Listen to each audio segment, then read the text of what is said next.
All right, I think we can go ahead and start. Thanks again for being with us for a very interesting and very fruitful, hopefully, conversation we're going to have on climate change and youth response perspectives from around the globe. If we can move to the next slide, please. My name is Balqis. You probably know me if you attended some of our events before. I co-lead the Youth Engagement Community of Practice with my colleague Justine, who's with us in the call. Justine, do you want to say hi quickly to everyone? Hi, everyone. My name is Justine O'Sullivan. I'm the advisor for youth and inclusion at Making Sense International. I'm really excited for this COP. We have a great panel, and I'm looking forward to the discussion that will follow. Lovely to meet you all virtually. Great, thanks, Justine. All right, and for our agenda for today, we've already gone through the welcome and introductions. I'm already seeing your intros in the chat, so we're happy that we're having a diverse audience with us today, from Costa Rica to Italy, Nigeria, DC, Tunisia, also Kenya. Very happy to have you with us. We'll be having a panel discussion with two very, very incredible youth climate experts with us today, and then we'll be doing a Q&A section, and we'll end with sharing resources and a few final COP updates about our youth engagement community of practice. Next slide, please. As a final rundown of what YP2LE used to be about, as you know, we are a USAID-funded project, and it's an activity that aimed to deepen the integration of positive youth development and evidence-and practices into youth programming, ensuring more sustainable change. Next slide, please. And our COP, specifically the youth engagement one, we've had a very amazing group of young individuals with us in the COP that were part of our community of practice for the past few years now. They were able to contribute to building a common sense of purpose. They were able to share interests, ideas, needs, resources, engage through the platform, attended our webinars, and this one being the last one of them, participated in group discussions, and they were also able to identify and engage in relevant opportunities in the learning network. Next slide, please. Some of our guiding principles that you are probably familiar with by now. We talked about fostering meaningful connection. We mapped network engagement routes. We created and curated practical resources, everything from inclusion to ensuring member agency and agility, and to empowering champions to facilitate. So these were the main guiding principles for our COP in the past few years. And now I'll hand it over to Justine, who will introduce our theme for this webinar and also start with introducing our first speaker. Thanks so much. So thank you all for participating and joining in this. This webinar is a panel discussion on climate change and youth responses in terms of perspectives from around the globe. We are joined by Alexa Silva Varela and Aziz Toby Abubakar, who are representative of Latin America and the Caribbean, and also West Africa. They will be discussing their work to address climate change, and they have both unique perspectives and context about the role that youth can play in climate action. So Alexa is a young peace builder and activist from Costa Rica with experience in climate justice, climate mobility, human mobility, gender equity, peace, and humanitarian attention. She has a bachelor's in international relations and a master's in gender and peace building from the University of Peace, UN established. Alexa is a young peace builder for the UNAOC since 2022. And also a Climate Mobility Fellow of the Global Center for Climate Mobility since COP28, where she was an advocate for the protection and human rights of climate activists and people on the move. Aziz is a climate activist and agricultural environmental consultant with a degree in agricultural engineering and more than 5 years of experience. He has dedicated himself to making a difference. Abdullah founded the Environmental Education Center. Oh, I'm apologies. Abdullah is unable to join us today, and I was reading the wrong bio. So apologies for that. I actually met Aziz. Unfortunately, Abdullah had a alternative commitment, and he was unable to join. So apologies for that mix-up. In terms of Aziz, as you can see, we have a panel of all A's, so names can get a little bit intertwined. So again, Aziz is the founder and executive director of Sustainable Solutions for Green Growth. He is a lead Green Associate, UNIS and Youth Fellow, and World Economic Forum Global Shaper. He is dedicated to driving progress and positive change in sustainability. Aziz has a wealth of experience working on climate change projects across the world, focusing on practical solutions to climate change and social impact issues. In his past roles as a Global Citizen Fellow, he had contributed to the fight against extreme poverty. He is committed to creating a more sustainable and equitable future. So to that end, we are now going to open up the panel, and each panelist will have an opportunity to answer questions and kind of give a bit of their perspective and their work. And then afterwards, we will open it up to a general Q&A for all participants. So to kick it off, a question for both of you: how has climate change impacted your region?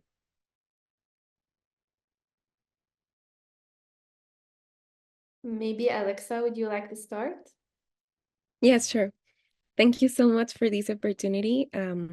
As Justine was saying just now, my name is Alexa Silva. I am from Costa Rica, and it's a region in the greater Caribbean that it's also part of Latin America. So I mentioned this because it's important to know actually the different situations that we have as a country that is located in Latin America, but also is part of the greater Caribbean region.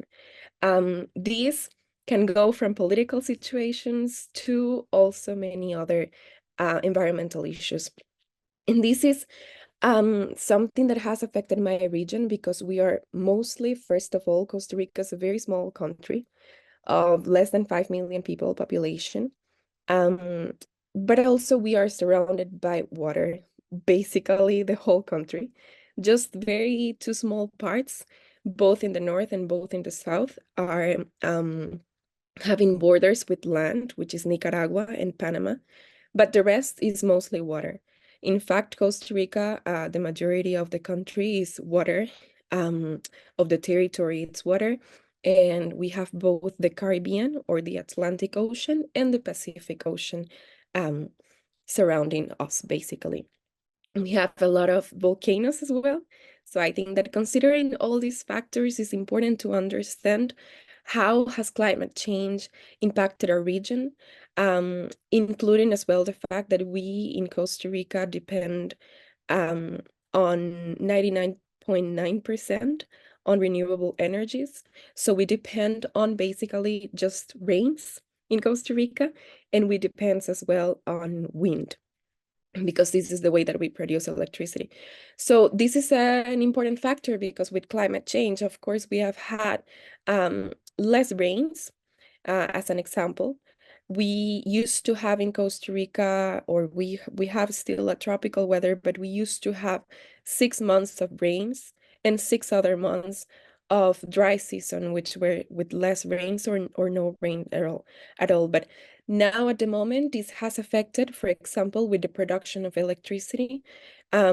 We have some of the cuts in electricity. Some days we cannot have electricity or water because there's not enough water that we can get. Plus also, we, as I mentioned, we are part of the greater Caribbean region. So the rising level of the sea is something going on as well. Some of the different communities have been moved. They have had to move to different places, and also other communities have moved to mostly urban areas. This is because our coastal regions are, in the majority of them, rural areas. So we have now a lot of people as well living in the capital or in the urban areas.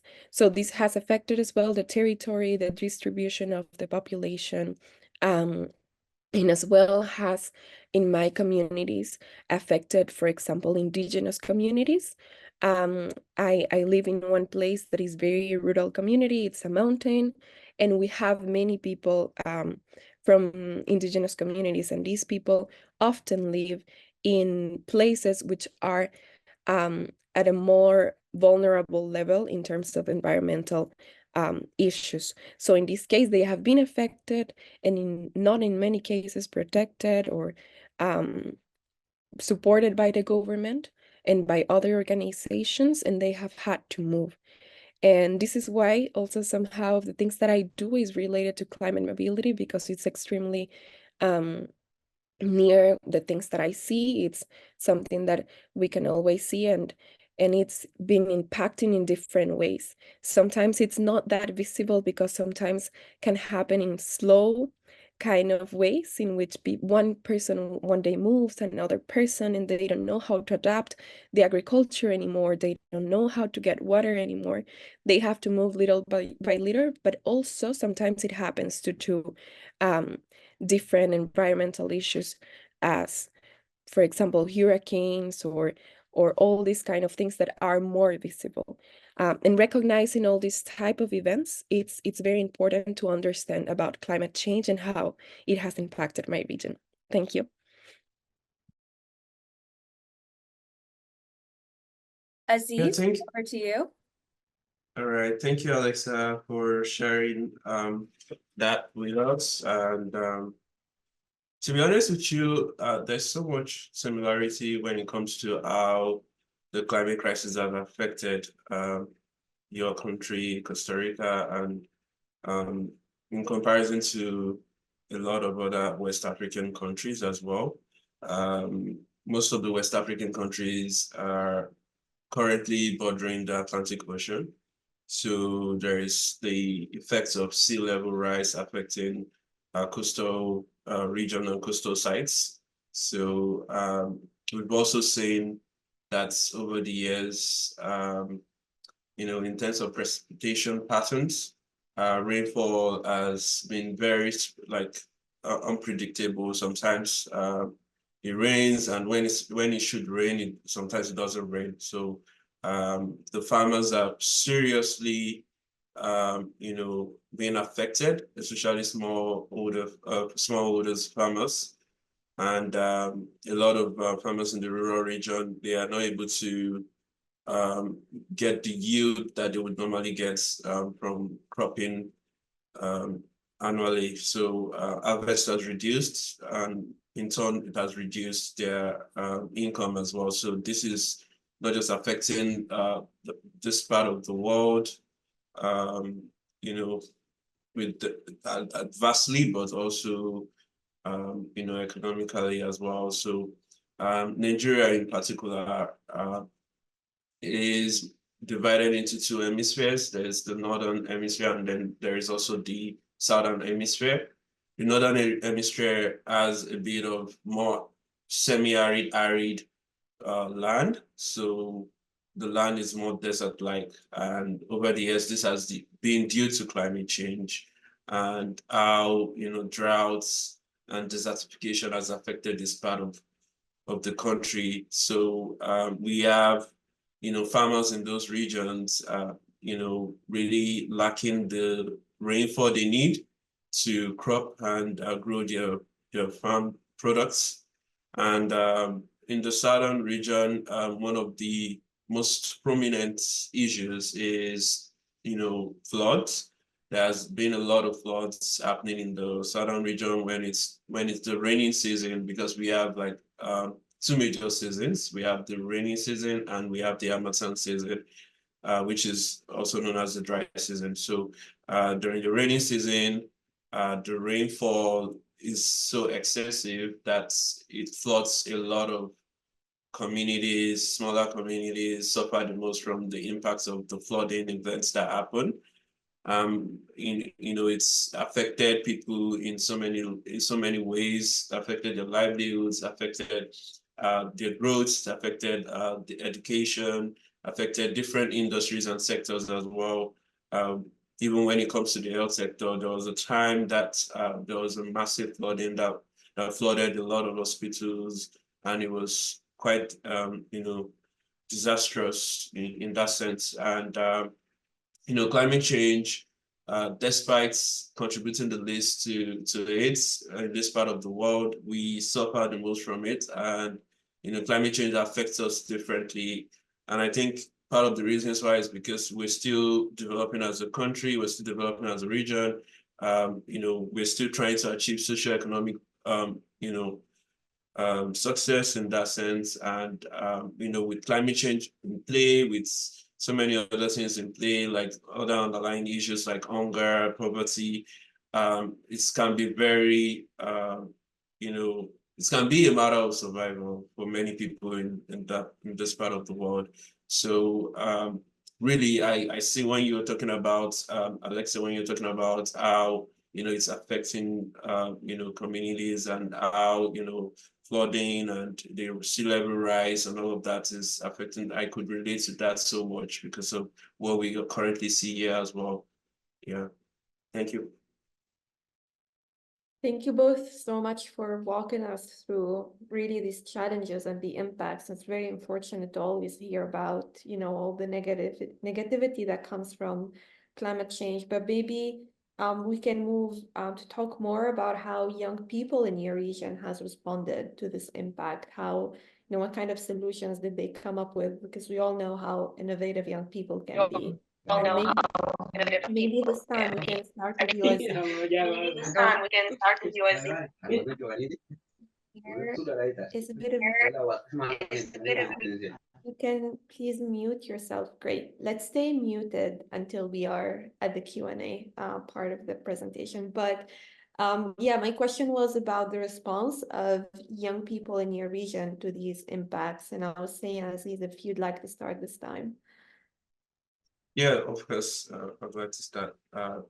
So our young people responding to the effects of climate change. I think that for every problem, there is solution, right? And it's an opportunity for a lot of young people to innovate, to co-create, and to build sustainable solutions. And in this part of the world, West African region in general, a lot of young people who have worked with and collaborated with have, came about solutions in different sectors, from the agriculture sector to the energy sector and also to the health sector as well. So one notable example of the solution that came out from the energy sector is a renewable energy startup that focuses on mini grids, and they've created this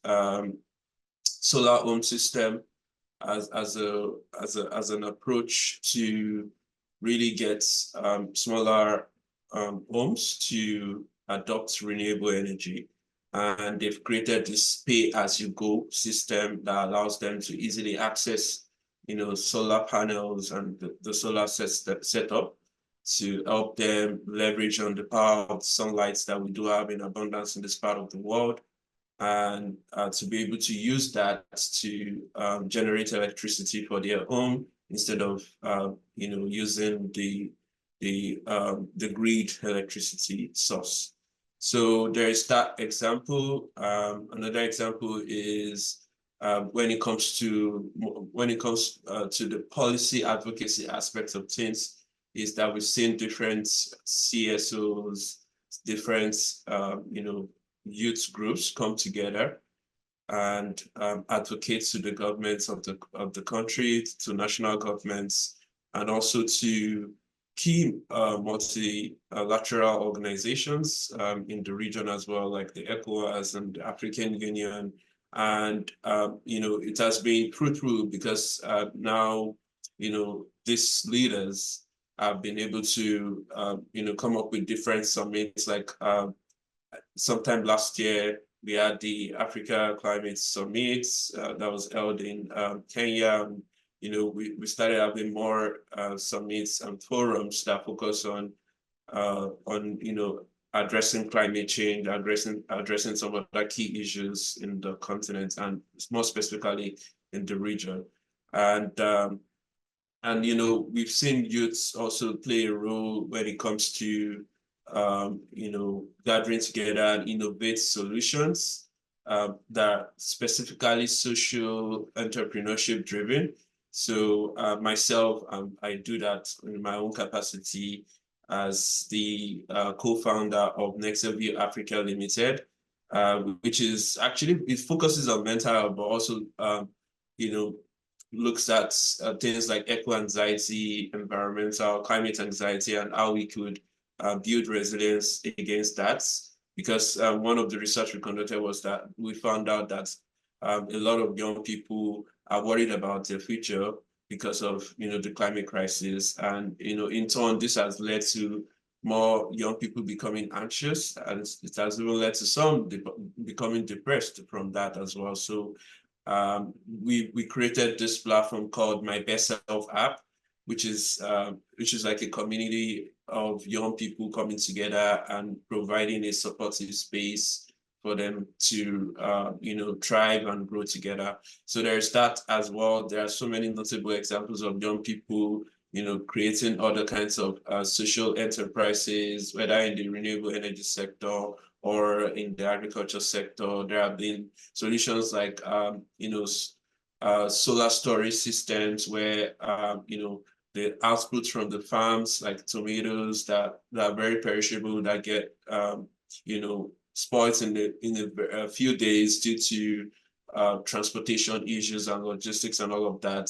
Now we've got startups that use renewable energy system to cool and preserve those farm outputs, and they do it in a very clean manner. So there are also examples of solutions in the energy sector, like instead of using charcoal, clean cooking solutions like briquettes, which is another innovation that was created in Nigeria by young people. So I'll just stop here and I'll let Alexa talk about solutions from our region.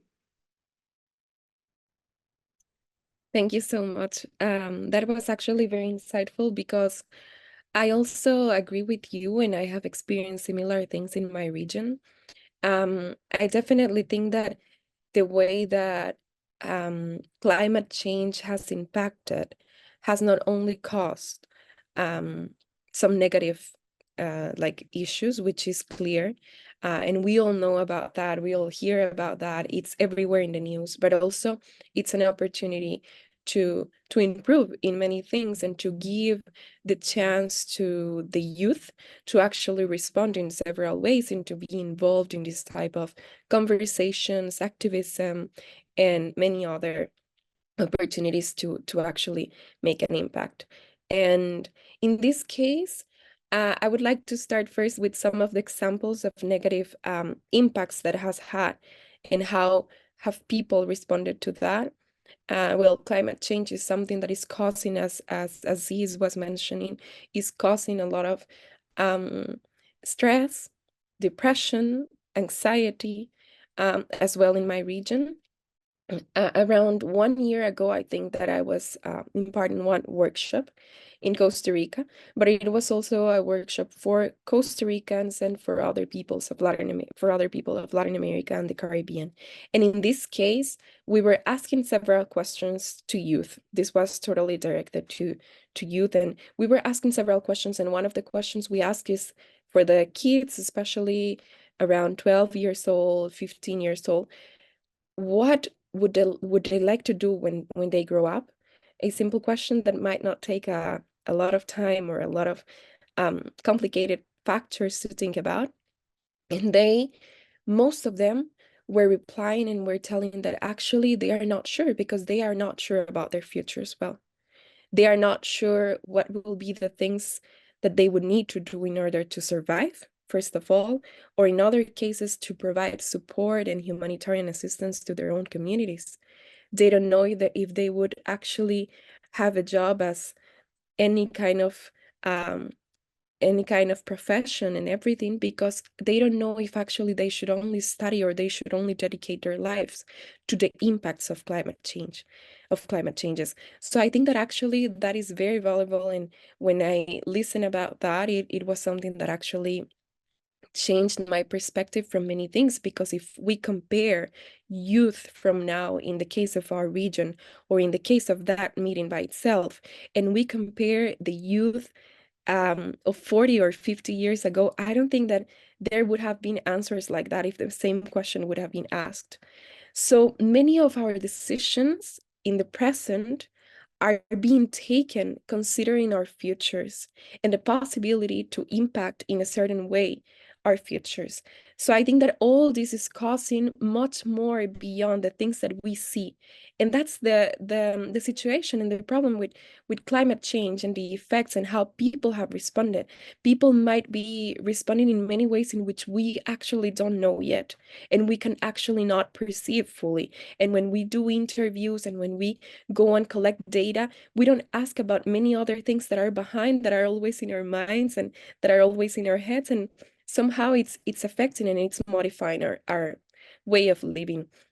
This is simply one way, like some of the measures that people have been taking and some of the strategies that they have been taking according to climate change. And this is some of the ways that they have responded to being actually worried, being stressed, being and I think that also one important part in our region that they have taken on is in activism.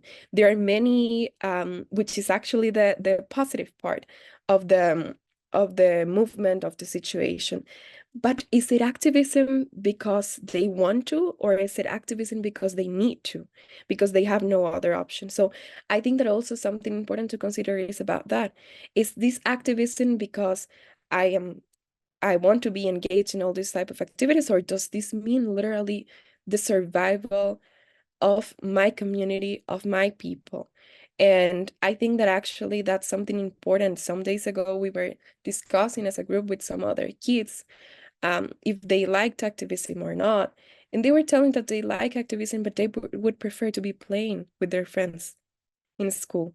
So that's something that actually we have seen the strength and the power of youth in responding with different organizations, with different strategies, with going to the government and actually talking about the situation and asking for answers. But is this really the responsibility of youth and children? That's like another question that we can kind of think about whenever we are talking about the response of young people in our region. But definitely, I think that young people are basically in the front lines of all these situations, and it's something to acknowledge, and it's something to take into consideration whenever decisions are being made and whenever policies are being created and everything, because sometimes we forget that actually youth is much more than just a group of annoying kids that just want to go and complain about things, but actually they are living and they are being in the front lines of the effects. Thank you so much.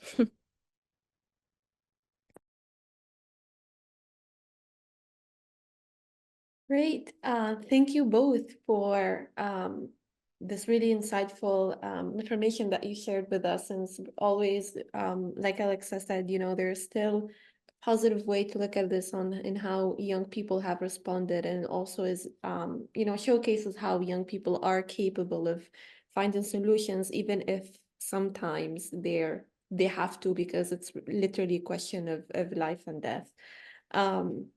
And so maybe we can now move to our last question, and to just ask both of you if you can share with us any lessons learned that you would like to say, to any young person attending the panel right now. So any lessons learned from your work or your region or everything that you've shared with us so far.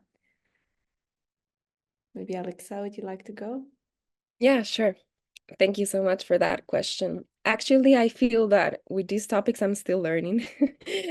Sometimes whenever I'm invited to discuss about a topic or something related to climate change, I say a couple of things that I have learned, and then I'm like 2 or 3 days later, I realize that actually I learned another new thing. And actually, it happens a lot. I think that there are many, many lessons, but some of the ones that I can actually talk about.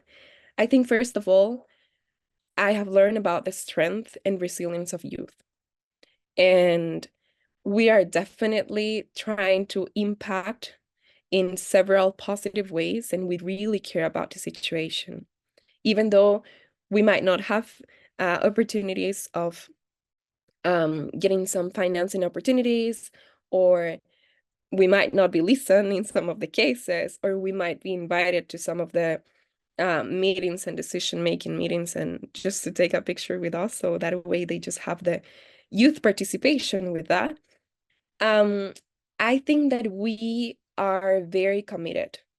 And how not to be committed if this is our future in our present? And this is something that is definitely making us feel worried about, but not just worried, also taking actions at different levels.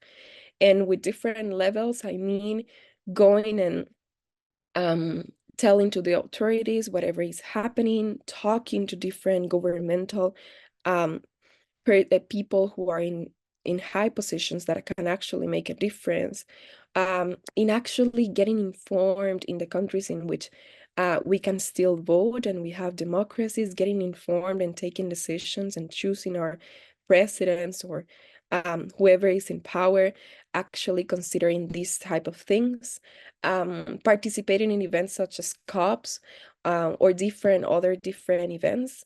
I think that we are very loud at all those spaces. And actually, some of the things that we have been doing, even if it takes time, even if it takes a lot of effort, have been acknowledged and in fact have been taken into consideration. So even when it's difficult, the lesson is like youth has a lot of power and a lot of strength, and we are a big portion of the population.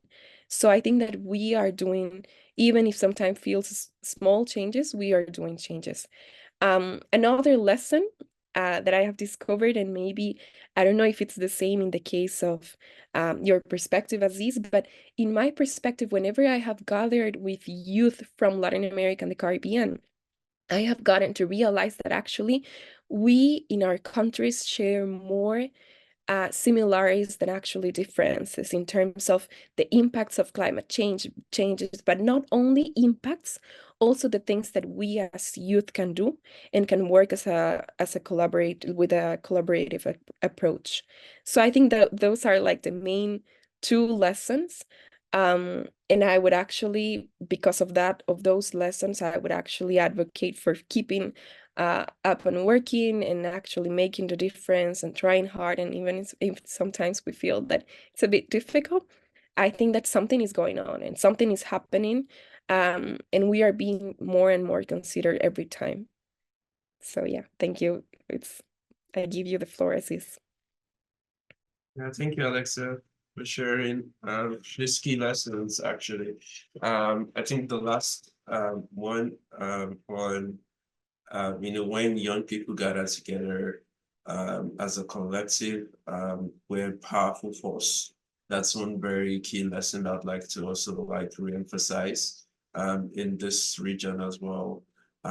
We can all work on different things, of course, but one thing that I've learned is that when we come together, we stand stronger and we're more powerful. We're a much more powerful group to negotiate with or to interact with or to engage with as well. So that's one key lesson. The other lesson, this one is a bit more personal, but one of the key lessons for me is as a young person, leverage your unique story. Everybody has a unique story. I do have my story, you have your story, and tap into the strengths that you get out of your story be able to leverage on your story to, advocate or to innovate or to do anything that you want to do, right? I think for me, everything I've done so far, whether it's starting my NGO, which is focused on environmental sustainability, or working on a social enterprise, they've all been as a result of an event or something that happened in my life, right? So, I mean, for me, my story sort of helped me as a young person. And I think it would help you to tap into your story. And, from there, you might discover your passions, you might discover your strengths, and you can translate those into innovation. You can translate it into action as well. So tap into your story and tell your story to the world and, help inspire other young people to join the movement, to join the space, and to create change in their communities. Thank you. Great, thank you both so much for everything that you've shared with us and for really sticking with the time also allocated for your answers. I'm happy that we were able to say so much in such a short time, and I'm happy that you were able to also finish it on a positive note, highlighting what young people can do and how they can respond, and that they still have the power to respond eventually, despite all the challenges that they go through. We do have a couple of questions in the chat. And as we go through these, I would also encourage everyone to post more questions in the chat, since we have about 15 minutes for our Q&A. So the first question comes from Megan, who's joining us from the US, and she's asking about how common is it that young people in your region consider migrating to other regions or outside the country? Probably because of climate change obstacles. Yeah, thank you for that question. I don't know if I mentioned at the beginning of the meeting that actually one of the main areas in which I work with is climate mobility. This is because the different experiences with climate mobility that I have had around here in Costa Rica and in the region as well, but also when I was recently working in India. And I think that all of these topics are important to consider. I can only answer based on the data that I have seen and somehow worked on. And this is exactly in the greater Caribbean region, as I was telling you. So it's basically all these countries that are somehow part of the Caribbean Sea. And in this case, we have actually gathered some data and everything. And it's not that common yet. It's not that common in terms of if we compare it to the rest of the population, to the percentage of the population. It's very minimal percentages. Plus also sometimes climate change is not the only factor, and there are other factors in my region that might force people to move, as including, for example, social reasons or political reasons. So this is something that I believe is still a bit confusing until now, because it's difficult to determine if the only reason why that person is moving is due to climate change. And even if it's due to climate change, it's even more difficult to determine exactly how is climate change impacting that person or that community or that family in a way that they are being forced to move. Because climate change is, I mean, everywhere, right? And climate change is impacting many other communities. But why are those specific communities being forced to move? I think is the main question. And in that, it's important to actually ask that question to ourselves and to the communities and to learn from that and to realize that if we ask that question, we might find responsible ones. And those responsible ones are the ones that actually should be committed to give answers and to support for adaptation, for anything that might be needed in those cases. And to actually know, I mean, I think that with climate mobility, it's important to remember that with climate mobility, we should believe both in the right to move and in the right to stay. And what are we doing to actually help those communities to stay if that's what they want? So yeah, that was my question. All to you, Aziz. Yeah, you've answered that really well. In fact, I would say the same thing for this region of the world as well, the West African region.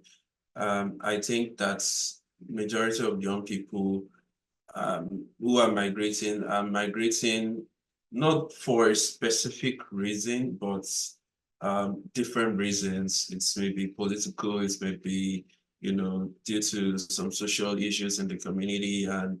But the most common goal for moving is for better opportunities or for greener pastures.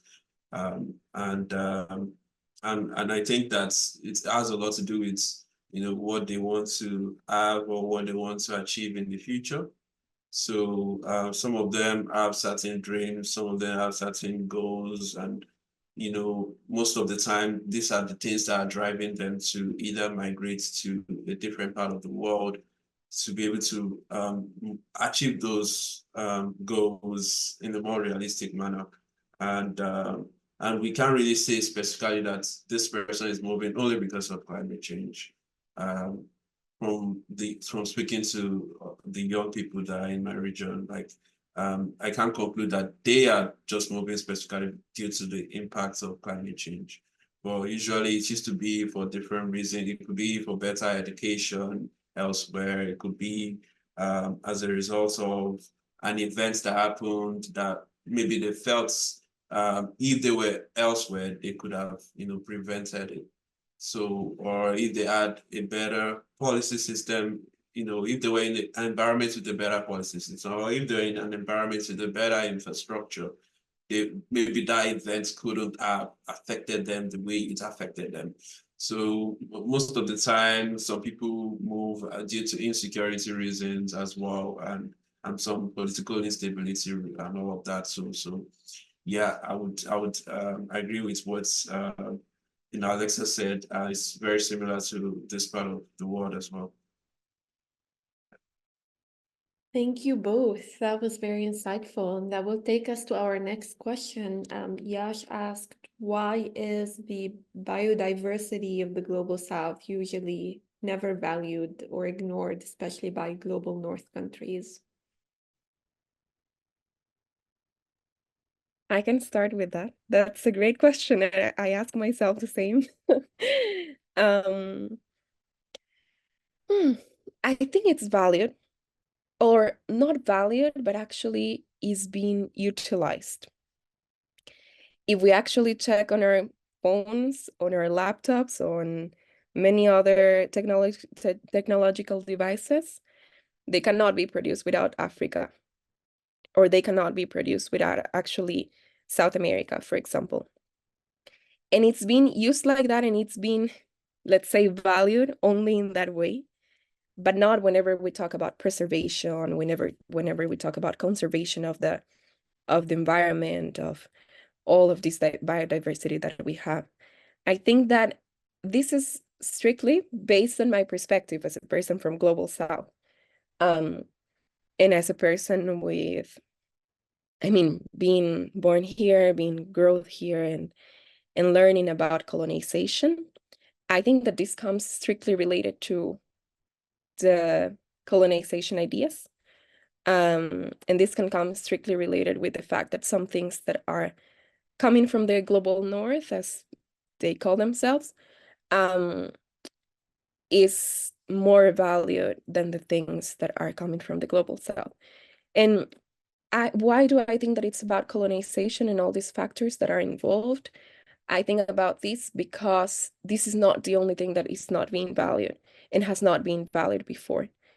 If we remember, at least in the collective historical memory of Costa Rica and many other Latin American countries and countries from the Caribbean, when this process of colonization happened, our languages were not valued, our religions were not valued, our ways of living were not valued, and as well as our biodiversity was not valued.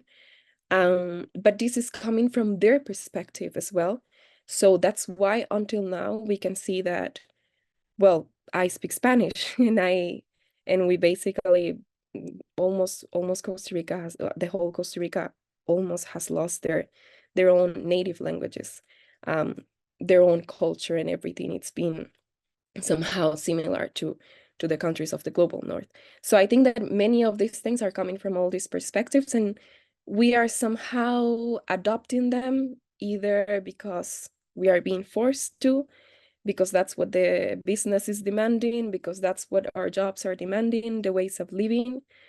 So yeah, I would say that it's coming from that perspective, in which in some of the cases is biased, but does not mean is correct. Thank you for that question. Yeah, just to add to what you said, Alexa, as well. I think another perspective is the capitalist nature as well. When you look at it, a lot of the big corporations that we know today actually are from the global north.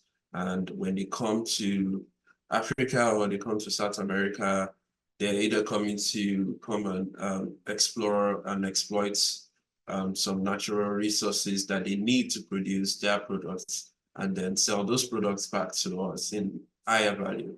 So when you look at their drive for profit, their drive for making so much money and all of that, in a way, is causing them to forget about the people that are being impacted when they come and exploit those resources, and forget about the nature and the environment that's being impacted as well. For example, in the Congo region, where there has been a lot of felling of trees and how that is also directly affecting biodiversity in that region, wildlife and so much more. It's always as a result of their drive and their love for money, their love for wanting to make so much profits. And, and I think that's has always sort of shifted their mindset, just wanting to make the most profit, wanting to be the top company in the world, and is not allowing them to value what they should value. They should value our, resources and our biodiversity and our environment. But instead, they come in, they take what they want to take, and they leave. So, so I just wanted to add that perspective as well. Yeah, definitely. Thanks a lot for adding that point. And I think within the same lines, Megan also asked, how can those that are based at US academic institutions support or uplift the work that you're doing? So maybe here we talk more about collaboration between young people in both sides of the world. Yeah, for that, I'm just gonna answer. I think I understood academia, right? I didn't understand, right? The word. Academic institutions, yeah, so those based at US academic institutions, but maybe if you want to also expand more, just to talk about how, young people based in the global north can support the work that climate activists are doing in your countries. Okay, perfect. Yeah, thank you. Thank you for that. I think that first of all, one of the options, which I think also has been said many other times, is to listen to us, to actually take us into consideration for this type of activities, as for example, forums, webinars, things like that. But these spaces, even though are very important to raise awareness, decisions are not being made here. And unfortunately, we are in very few times invited to take decisions, to actually collaborate with Global North or Global South with Global North. I think that something important would be to actually make people from Global North get closer to our realities, to our situations. And with this, I don't mean that they just go for a 5-day trip to Costa Rica and go to resorts and stay there 24/7 and being enjoying at the pools, but actually going exactly to the same coastal regions in which people have no water, but they have all these beautiful, like enormous pools filled with water and enormous golf places that have to be with water all basically 24/7. I think that that would actually make them closer to our realities and understanding from different perspectives, even though here I'm extremely honored to represent youth in my region. I'm not even 5% of what youth is here. And I'm conscious also about my privilege of being here and talking to all of you, because um, there are many other issues that actually are impossibilities for people to be in these type of spaces. And most of these people are facing directly the consequences of climate change. So we should all know from each other, we should all learn from each other. um, I also believe that if Global North has had many other achievements and many other aspects in which they have been doing some policies or some cooperation strategies or any other thing that has been successful, also we can share information about that. We can share strategies, we can share our perspectives, and we can also share our own perspectives on how to navigate through all this process. I think that both of our perspectives are extremely valuable, and whenever we respect each other's perspectives and actually find the common things and the things that actually will bring us benefits, we can maybe do something, get some ideas. I think that the participation of youth in events as COP or any other event that is related to climate change has to include and must include participation of youth from Global South. It cannot be things in which or activities in which we only get the perspectives of people of the North and 2-3 opinions of people from the Global South. It's much more than that. And Global South is not just Latin America and the Caribbean, or also not just Africa here that is being represented, but also Asia, which hasn't had the opportunity to present in this time, and in many other forums we are being left out by regions because of course it's very difficult to sometimes include all of us. But I think that the participation of youth in all these type of meetings should be not just allowed, but also supported. And how to support it? There's many ways, including financing, which is something that sometimes is not working. Or another big important thing is visas. Unfortunately, whenever meetings are happening in Global North, visas are a whole topic for people from the Global South to attend, especially if we are young people who have no job still, or who are studying only, or any type of situation. So I think all of these things are important. Thank you. Thanks, Alexa. And maybe Aziz, if you can just in 2 minutes share your thoughts with us. All right, thank you. I think one interesting way that you as academic institutions can support youths and youth organizations in this part of the world is, I think one way I would say that is more meaningful could be through technical resources, and also like creation of structured programs that help support youth groups, and also help maybe make our processes more efficient based on, of course, lessons and technology that's, the Global South, Global North has. So transferring that, so technology transfer is another option, as well as a way for them to also support us. Another interesting way is through academic grants. I mean, research grants and all of these other possible programs that could help.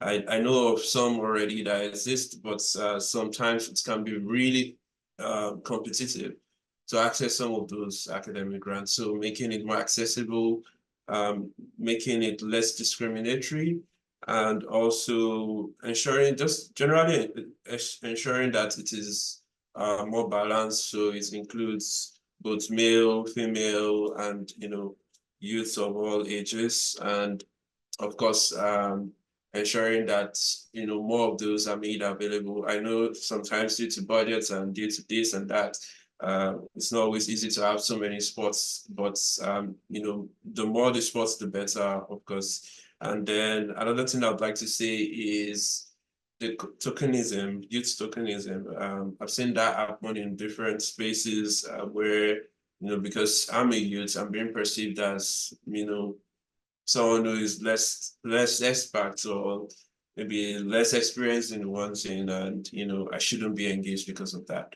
So I think that whole idea of tokenizing youths, or just perceiving youth as being less of themselves is something that we need to also sort of work on and try to advocate within the spaces, advocate for meaningful. There was something that Alexa said earlier on about having youth around just to take pictures with us. No, I mean, we need to really meaningfully engage youth, not just to take pictures with us at these events.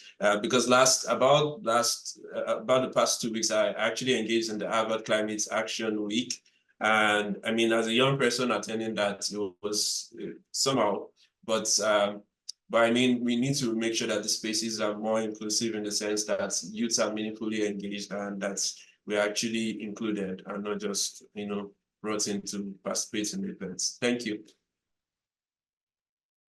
Thanks so much for that. I really appreciate all of your insights and all of your recommendations. As we near the end of the webinar, we have about 1 minute left. So I just want to share an opportunity to continue this conversation or to continue learning more about this topic. You can listen to the PYD Lab podcast. Aziz is actually featured in one of those episodes. His episode is season 3, episode 6. So highly encourage you to head over there to listen to this. It can be found on Spotify. It can be found elsewhere. There is a link in the chat to the PYD Lab podcast page. So feel free to click through and be able to listen to it there.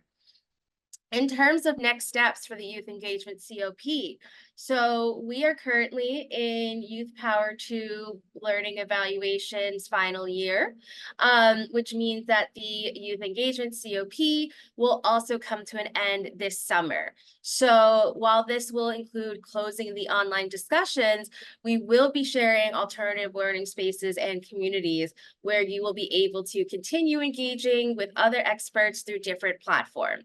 So later this summer, we will actually be launching a new website. More details about the new website will be communicated later in the summer. And please note that we will ensure the availability and accessibility of all materials that have been shared throughout our COP tenure. So be on the lookout for an email with more information about this. Thank you so much for participating. We really appreciate it. We hope you enjoyed the discussion as much as we did, and we hope you have a great good day, good afternoon, good evening, and possibly good weekend, depending on where you're based. Take care, everyone.